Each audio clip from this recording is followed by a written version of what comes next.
Why does someone not pray? I'm not talking about you, my dear son or my daughter. I'm not talking about you, but just let's ask the question, why does someone not pray? Well, there could be lots of answers, but Allah has His own answer to that question. It's a pretty scary answer. It's an answer I read in the beginning of this khutbah. He said, فَلَا صَدَّقَ وَلَا صَلَّى وَلَكِنْ كَذَّبَ وَتَوَلَّى. So the masjid is more full than usual, and I was given a request. Lots of kids are here, can you give a khutbah so we can tell them to pray? Because these kids, they're at home and they're not listening to their parents and they're not praying, so can you just get them to pray somehow? The first thing I want to start by saying is there was a time, my dear, that I didn't know you and you were not relevant to me. You didn't exist, I didn't care about you, never thought about you, you were nothing to me. Lam yakun shay'an madhkura. Quran says there was a time in the life of a human being where he was not remembered at all. And including me, I didn't remember you, I didn't know what your name was going to be, I didn't love you at all because you were zero to me, nothing to me. But then all of a sudden you came in my life.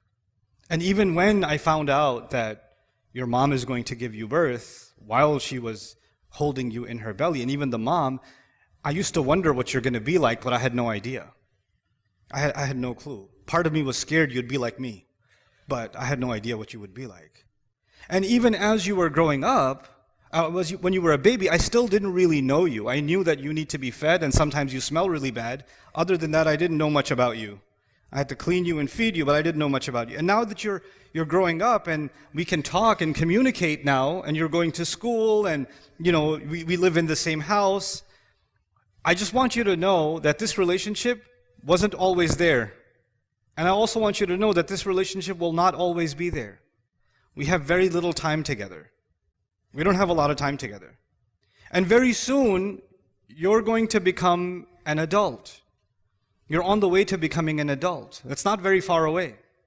In fact, when you were a baby till now, feels like a month. Like blink my eyes and you became this thing. And before you know it, you're going to be an adult, you're going to go to university, you're going to get a job, you're going to get married. All these things are going to happen, inshallah, if Allah wills. And when that happens, it's not going to be like this. You're not going to come home to me. You're not going to spend time with me. You're going to have your job, your family, your wife, your husband, whatever. You're going to have your own life. You're going to say, okay, Dad, I'll talk to you later. Okay, I got to go. I got another call. And you're just going to hang up on me. And you're going to do your own thing. And in fact, most of the time, I will not have any control over the choices you make. In fact, when you're at school and you're hanging out with your friends and you're talking to your friends, I don't control any of those conversations. And if I've already given you an iPad or a phone or whatever, and you're communicating with your friends, I have no control over the kinds of communications you're having. But there's someone who controlled every cell in your body, who controlled the microscopic fluid that you were, that made it inside the womb of your mother, that controlled the genetic sequence with which you would be created, the color of your skin, the way your hair looks, your eyes, the way your mind works, how tall and short you were going to... He controlled everything. He actually has control, I don't. I'm reminded of something the Prophet ﷺ told his daughter Fatima radiallahu anha. He said, Ya Fatima bint Muhammad, ittaqillah fa inni la amliku laki min Allahi shay'a. Fatima, daughter of Muhammad, be mindful of Allah. I will have no authority with Allah in your case. Which brings me to my next point.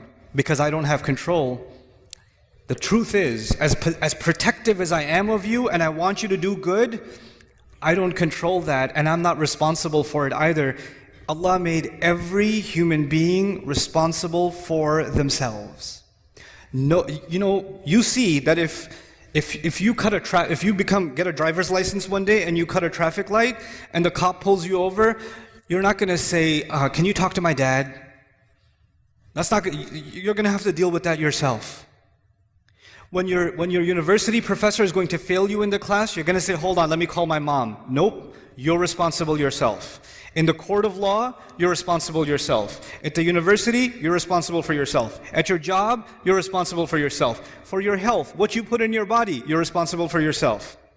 For putting yourself in danger and hurting yourself, you're responsible for yourself. The older you're getting, the more freedom you have, the more responsible for yourself you are.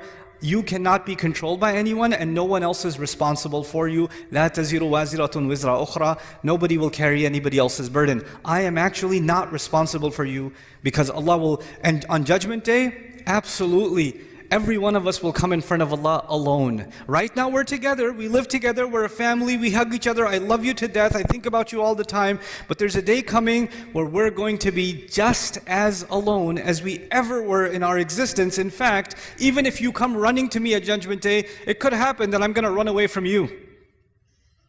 I don't know you, get away from me. I got my own issues right now. Because my relationship with you was these few microseconds compared to my relationship with Allah, which is a much bigger relationship. It's a lot older and it's going to last a lot longer.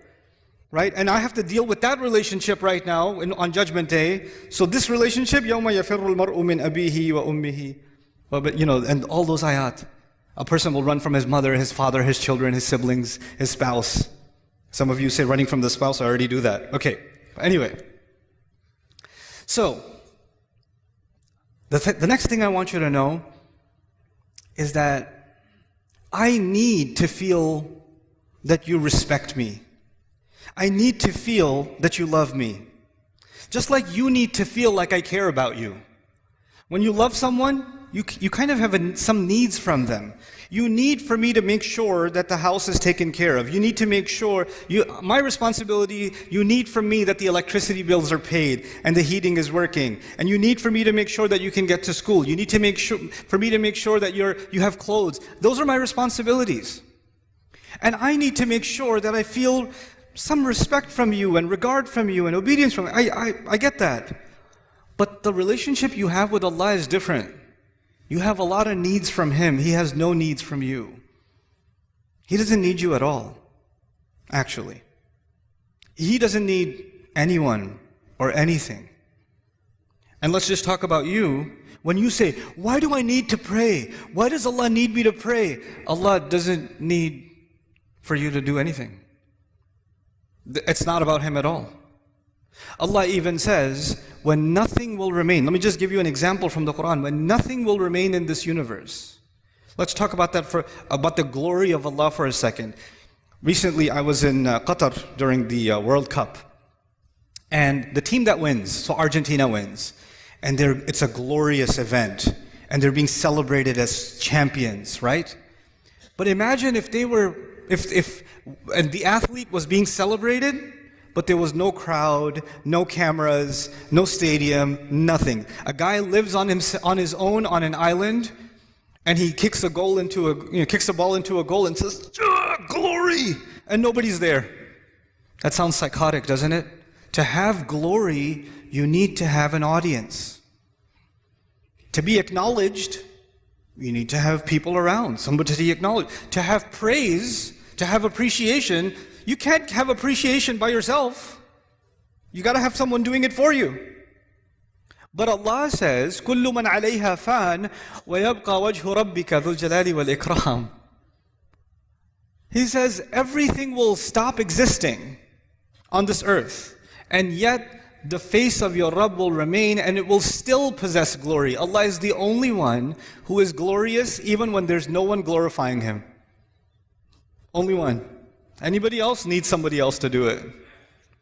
So Allah does not need my prayers. Allah doesn't need me to eat halal chicken.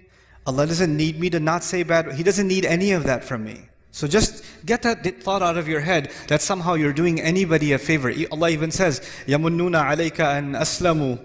They think they're doing you a favor by accepting Islam. You know? Allah said, لَا تَمُنُّوا عَلَيَّ إِسْلَامَكُمْ. Don't tell me that you're doing me a favor with your Islam. بَلِ اللَّهُ يَمُنُّ عَلَيْكُمْ. Allah is the one doing you a favor. Now, the next thing. Why does someone not pray? I'm not talking about you, my dear son or my daughter. I'm not talking about you, but just let's ask the question, why does someone not pray? Well, there could be lots of answers, but Allah has His own answer to that question. It's a pretty scary answer.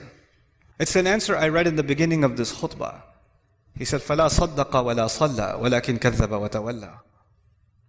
He didn't actually accept the truth, and nor did he pray. Allah says, He was talking about disbelievers, and He said two things. This person doesn't accept the truth, and he doesn't pray. Interesting. So, if he didn't accept the truth, I would expect him to say, La saddaqa wa la amana. Right? But he says, La salla. What that means is, something is missing in you accepting the truth about Allah. No, the child says, I believe in Allah, I'm Muslim. Yeah, you're Muslim here, you're Muslim in your head, but this truth isn't just for your head, this truth is also for your heart. You're not feeling how true this is yet. You're not feeling how serious this is yet. You don't realize what it is. Sometimes you know something, but you don't think about it. It's true. You know something, you don't think about it. And so, because that's missing, that's why it becomes easy for me to miss prayer sometimes and you to miss prayer sometimes. That will happen because our heart becomes a little distracted. And that truth of this deen, the truth of who Allah is, that truth goes in a shelf in the back of our mind and we get distracted and don't think about it. That's what Allah is saying. So, Allah doesn't need you to pray. And even if you prayed because I'm telling you to, what are you going to do? How are you going to make the intention? I'm praying 4 rak'ah because my dad won't get off my case. Allahu Akbar. Allah even told us, the Prophet told us, actions have no value unless they have the right intentions. إِنَّمَا الْأَعْمَالُ بِالنِّيَّاتِ. Actions have no, so even if you did this action, but your intention was, I'm annoying, that's your intention, then it benefits me in no way, and it will benefit you in no way. The only one that can benefit from your actual sincere prayer is you. Now, okay, fine. That's the answer to the question, why would someone not pray? 2 more things to talk to you about. One of them is, what's the purpose of praying? Like, what's the point? Because you might think the purpose of praying is so you don't burn in hell. The purpose of prayer is because if you don't pray, Allah is going to hate you. The purpose of prayer is if you don't pray, you're just going to get punished. Or you won't even be a Muslim anymore. The angels will curse you and all this negative stuff. Allah didn't mention those purposes. The purpose of prayer is not to get away from something negative. The purpose of prayer is to run towards something positive. That's the purpose of prayer. Do you know the difference between the student who's studying so they don't fail and the student who's studying because they love the subject? One student is studying because of something positive. The other student is studying because they're trying to escape something negative. An employee who loves their work and an employee who just doesn't want to get fired. They're doing the same exact job, but one of them is so happy, so filled with joy, and one of them is so depressed and so miserable. Why? Because one of them is doing this to escape something negative, and the other one is doing it to go towards something positive. Allah in the Quran, when He told me about the prayer and why we should pray, what's the point of the prayer? He said, He told Musa alayhi salam this when he met him. He said, أَقِمِ الصَّلَاةَ لِذِكْرِ. Is make sure you maintain the prayer so that you can remember me. Maintain the prayer so you can remember me. I told you already, my relationship with you is very limited. But your relationship with Allah started a long time before you even came in this world. And your relationship will continue with Him a long time after you even leave this world. And that relationship is worth remembering because every good thing that comes to you comes from that relationship. Some good things come because I'm your dad. Some good things, but all the good things that come to you only come to you because of that relationship. So if you want all the positive things to stay in your life, you must remember where all of the khair comes from, all of the ni'mah comes from, all of the rizq comes from, all of the guidance comes from. So Allah says the best way you can remember that is that you remember Allah by prayer. The best way to remember Allah is the prayer. أَقِمِ الصَّلَاةَ لِذِكْرِ. That's why you should pray. And finally, okay, that's why you should do it. But just because you're doing it for the right reasons, that's not Allah. Allah says that's not enough. There's some benefits too. There's some good things will come your way when you truly remember Allah. When you truly remember Allah the way He wants you to, and the way He wants you to is these prayers. If you can do this, Allah says, إِنَّ الصَّلَاةَ تَنْهَى عَنِ الْفَحْشَاءِ وَالْمُنْكَرِ, and even in this ayah, وَلَذِكْرُ اللَّهِ أَكْبَرُ. He says prayer has the benefit of stopping you from falling into things that are indecent. Because indecency is all around you, and I, son, cannot stop you from being exposed to it. Indecency is on your device, indecency is at your school, indecency is among your friends, indecency is at an Eid party when you're going to corner talking to your friends. Indecency will be everywhere. And every time you go towards indecency, your heart will get damaged. And Allah says, if you can maintain this prayer, it will prevent you from falling into indecency. And once you fall into indecency, then you become, like if you're breathing in pollution, at first you will cough, right? But if you stay long enough, you just get used to it. Well, indecency is like that. When you're taking it long enough, it's not that big of a deal anymore. You don't feel like protecting yourself from it anymore because your immune system has gotten corrupt, right? And then you're ready for even more toxic behavior, even worse things, wal munkar, even worse things that you can do. And this prayer will stop you from going down a negative path in your life. That's why you should pray. Now, these are the reasons you should pray, not because I'm telling you to pray. At the end of this whole journey, the decision is entirely yours. Because Allah might take me tomorrow. Allah might take me a year from now. And that relationship you and I have, even if we lived 100 years, we can't live longer than that. There's a time where this is going to end. But that relationship, if you really want to respect and honor that relationship, pray. That would be my advice to you. I hope you guys enjoyed that video clip. My team and I have been working tirelessly to try to create as many resources for Muslims to give them first steps in understanding the Quran all the way to the point where they can have a deep, profound understanding of the Quran. We are students of the Quran ourselves, and we want you to be students of the Quran alongside us. Join us for this journey on bayinatv.com, where thousands of hours of work have already been put in. And don't be intimidated, it's step by step by step, so you can make learning the Quran a part of your lifestyle. There's lots of stuff available on YouTube, but it's all over the place. If you want an organized approach to studying the Quran beginning to end for yourself, your kids, your family, and even among peers, that would be the way to go. Sign up for bayinatv.com.